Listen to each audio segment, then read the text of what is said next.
Cet immigré laotien s'est échappé de chez un tueur en série, mais un policier a malencontreusement ramené cet homme chez son bourreau. Si vous aimez ce genre d'histoire, je vous invite à vous abonner. Jeffrey Dahmer est un terrible tueur en série ayant tué 17 jeunes hommes. Il les torturait, les mangeait, voire même essayer de les transformer en zombies. Il avait aussi des relations avec les cadavres et gardait des trophées pris sur les cadavres des victimes. Un jour, il rencontre Conrak, un immigré laotien. Il lui propose de faire des photos de charme. Conrak, qui a besoin d'argent pour nourrir sa famille, accepte. Il monte chez Jeffrey, qui le drogue, lui perce un trou dans la tête pour lui mettre de l'acide, et pensant qu'il a du temps devant lui, s'absente de sa maison pour aller acheter de l'alcool à l'épicerie.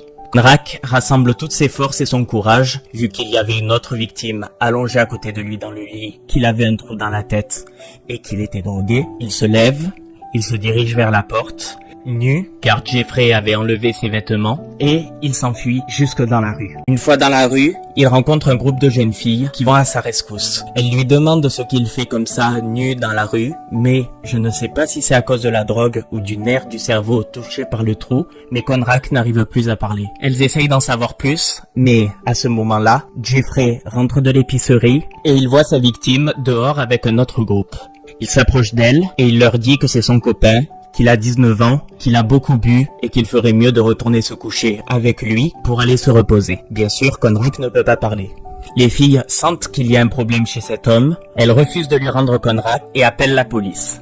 La police arrive, discute avec Jeffrey, qui leur dit la même chose, qu'il s'agit de son copain de 19 ans. Les policiers ne vérifient pas l'identité du jeune homme et ils raccompagnent le jeune homme et Jeffrey jusqu'à son appartement. L'odeur dont tous les voisins se plaignent est très forte, à cause bien sûr de toutes ces victimes présentes dans la maison, mais les policiers ne tiltent pas. Conrak, quant à lui, ne peut rien faire.